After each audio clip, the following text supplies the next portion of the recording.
Аун ибн Абдилlah табииндерден улуу аалымдардан бири мындай дейт: эгерде өзүңдүн напсиңди жек көрүп, жактырбай, алсырап кете турган болсоң, менде жакшылык жок деп айтпагын дейт. Кээде адам чөгүп кетет, өзүн таштап салат, бир ар кандай учур өйдөлдөй болот.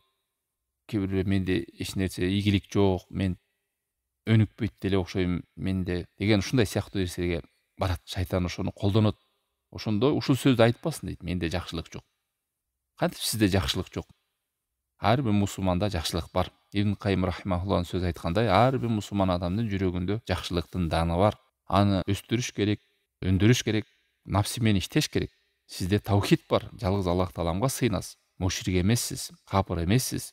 Бирок айтсын дейт: мен болгону корктум өзүмө, жаныма. Ушул жамандыкты каптап, ошодон арылбай улантып кете беремби дегендей. Жок, менде жакшылык жок, мен курудум, мен өлдүм, мен жарабайм, мен оңолбойм, менде пайда жок, мен ушинтип эле өтүп кетем деген кесир жаман сөздөрдү сүйлөбөсүн деп атат.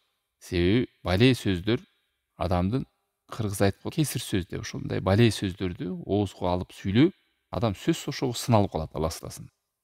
Ошон үчүн адам колдон келишинче жакшы сөздөрдү жакшы үмүт менен сүйлөгөн. Мен оңолбойм, мен ушундаймын, мен өзгөрбөйм деген сөздөрдөн алыс болуш керек. Пайгамбарыбыз алейхиссалату вассалам хадистерде келгендей, ушул мындай жакшылыкка жоромолдогонду жакшы көргөн. Кесир сөздү, жамандыкка жоромолдоп, үмүттү өчүрүүчү сөздөр пайгамбарыбыз алейхиссалату вассалам тыйган. Адамдардын баары бузулуп кетти деген сөздү уга турган болсоң, кайсы бир адам айтса, билгин ал адам өзү бузулуп кетти деген. Жалпылап сүйлөп, үмүттү өчүрүүчү, ошондой ойго алып баруучу себептерди, сөздөрдү сак болушубуз керек.